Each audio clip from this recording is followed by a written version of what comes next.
आज पाठ 6 पढ़ेंगे जिसका शीर्षक है शिष्टाचार। इसे लिखा है रामाज्ञा द्विवेदी जी। प्रस्तुत पाठ में शिष्टाचार के विषय में बताया गया है। शिक्षा का सबसे महत्वपूर्ण उद्देश्य बच्चों को शिष्टाचार सिखाना है। इस पाठ में घर में या कक्षा में, यात्रा में, किसी अन्य के घर तथा अनेक अवसरों पर अपने से बड़ों एवं छोटों के साथ किए जाने वाले शिष्टाचार के बारे में जानकारी दी गई है।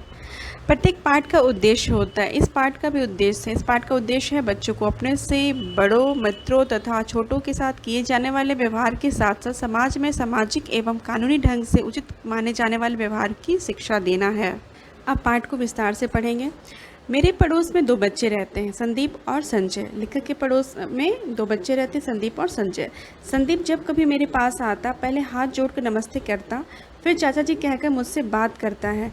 बड़े ही मृदुल और शांत स्वर में बोलता है। किंतु संजय दूर से चिल्लाता हुआ आता है, मुन्नी के बाबूजी, आपको मेरे बाबूजी बुला रहे हैं। आसपास के सभी लोग संदीप की प्रशंसा करते नहीं थकते और संजय के व्यवहार से कोई खुश नहीं होता। देखो, दोनों में क्या अंतर है? एक की प्रशंसा हो रही है और दूसरे की बुराई हो रही है। क्यों बुराई हो रही है? क्योंकि एक का व्यवहार काफ़ी अच्छा है, दूसरे का व्यवहार बहुत ही बुरा है। यूँ संजय पढ़ने में तेज है और संदीप की अपेक्षा उसका स्वास्थ्य भी अच्छा है, फिर भी लोगों की प्रशंसा का पात्र संदीप ही है। इसका कारण है संदीप का व्यवहार, जो लोगों का मन लुभा लेता है। दूसरे शब्दों में यूँ कहें कि संदीप का व्यवहार शिष्ट है, जबकि संजय का अशिष्ट। शिष्ट का अर्थ है अच्छा, अशिष्ट का अच्छा है, अशिष्ट का अर्थ है बुरा। समाज में सभ्य बनकर रहने के लिए शिष्टाचार के नियम अवश्य जानने चाहिए और उन्हें अपनी आदत में सम्मिलित कर लेना चाहिए। हमें शिष्टाचार का नियम जरूर जानना चाहिए, अपनी आदत में शामिल करना चाहिए। शिष्टाचार में सबसे पहले विनम्रता आती है। हमारी वाणी में, हमारे व्यवहार में विनम्रता घुली होनी चाहिए। हमारा व्यवहार कैसा होना चाहिए? विनम्र होना चाहिए। इसलिए किसी के बड़े के बुलाने पर हाँ, अच्छा, क्या न कहकर जी या जी नहीं कहना चाहिए। क्या कहना चाहिए? किसी के बुलाने पर हमें जी हाँ बोलना चाहिए या जी नहीं बोलना चाहिए। हमें क्या, अच्छा, ये ऐसे शब्दों को नहीं बोलना चाहिए। किसी की बात का उत्तर ऐसे नहीं देना चाहिए कि सुनने वालों को लगे कि लठ मारा जा रहा है। मतलब है कि लठ मारा जा रहा है का मतलब उसे डंडे से मारा जा रहा हो। विनम्रता केवल बड़ों के प्रति ही नहीं होती, बराबर वालों और अपने से छोटों के प्रति भी नम्रता और स्नेह का भाव होना चाहिए। सभी से बोलते हुए हमारी वाणी में मिठास रहनी चाहिए, कड़वाहट या कठोरता नहीं। हमारी वाणी में कैसी होनी चाहिए? मिठास होनी चाहिए, कड़वाहट, कठोरता नहीं होनी चाहिए।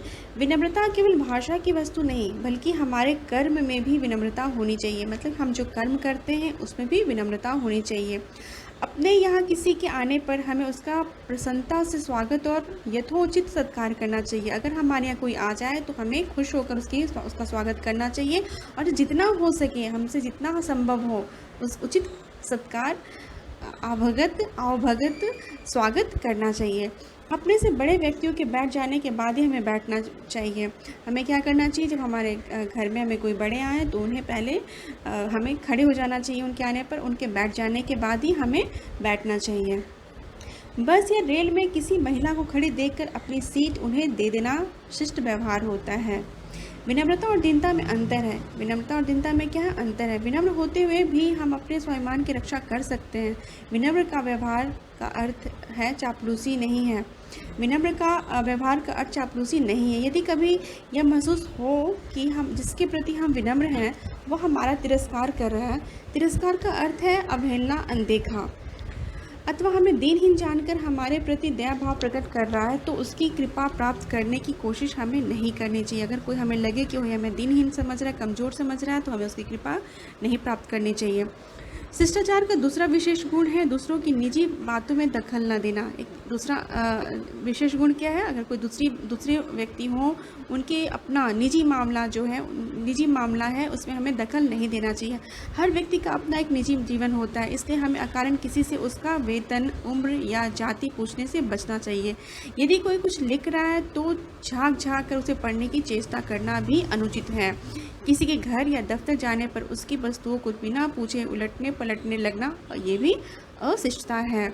यदि कोई हमारे लिए कुछ कष्ट उठाकर कोई काम करता है तो हमें उसके प्रति अपना आभार प्रकट करना चाहिए। इसके लिए सबसे सरल उपाय क्या है? धन्यवाद देना। हमें अगर कोई हमारे लिए मदद करे तो हमें उन्हें धन्यवाद देना चाहिए। यदि बस या रेल में कोई अपनी जगह हमें बैठने के लिए देता है तो उसे धन्यवाद अवश्य देना चाहिए। यानी कहा जाए कि हमें जीवन में कोई भी हमें मदद करता हो, ईश्वर या कहीं भी कोई भी व्यक्ति हमें हमारी मदद करते हैं तो हमें उन्हें धन्यवाद देना चाहिए, और धन्यवाद दिल से देना चाहिए। उन्हें लगे कि आप सिर्फ दिखावा नहीं कर रहे हो या आप हृदय से धन्यवाद दे रहे हो। औरों के साथ भोजन करते समय हमें विशेष सावधानी बरतनी चाहिए। हमें खाने में जल्दबाजी नहीं दिखानी चाहिए। चबाते समय मुंह से आवाज़ करना अच्छा नहीं माना जाता है।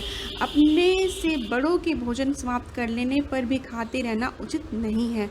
यदि हमारे बड़े खाकर खाना उठ जाते हैं तो हमें भोजन करते रहना ये हमारा उचित व्यवहार नहीं कहलाएगा।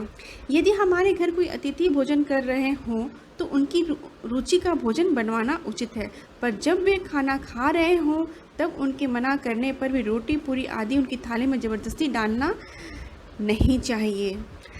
शिष्टता का तीसरा आधार अनुशासन का पालन है। अनुशासन समाज के नैतिक नियमों का भी हो सकता है और कानून का भी हो सकता है। सामाजिक क्या कानूनी भी हो सकता है और नैतिक सामाजिक जो नैतिक नियम है उनके अनुसार भी हो सकता है। उदाहरण से हम समझेंगे। उदाहरण के लिए किसी मंदिर, गुरुद्वारे या मस्जिद में जाने से पहले जूते उतार देना धार्मिक अनुशासन का पालन है। सड़क पर बाईं ओर चलना या जहाँ जाना मना हो वहाँ न जाना कानून के अनुशासन का पालन है। समय का पालन करना सामाजिक नियमों का पालन है। ठीक समय पर कहीं पहुंचना अनुशासन भी सिखाता है और लाभ भी पहुंचाता है। अगर हम अनुशासन सीखेंगे, अनुशासित रहेंगे, बनेंगे तो हमारा जीवन क्या होगा? हम सफल होंगे, अपने जीवन में सफल होंगे। हमको हर तरह के अनुशासन का सामान्य ज्ञान होना ही चाहिए। जैसे किसी सभा में शोर मचाना अनुचित है, किसी वक्ता को अपनी पूरी बात कहने देने का मौका न देना अशिष्टता है। यहाँ वक्ता का अर्थ है बोलने वाला और श्रोता का अर्थ होता है सुनने वाला। राष्ट्रगान के अवसर पर बैठे रहना या चलना या बोलना अनुचित व्यवहार है। जहाँ सब लोग बैठे हों वहाँ लेट जाना या पैर फैलाकर बैठना बहुत अशिष्टता है। कभी कभी थक जाने पर इच्छा होती है कि कुर्सी पर पैर रखकर बैठे या चारपाई पर निढाल होकर पड़े रहें। अन्य लोगों की उपस्थिति में हमें अपनी इच्छा को दबा देना चाहिए। अपने मन को वश में रखना शिष्ट व्यवहार के लिए अत्यंत आवश्यक है।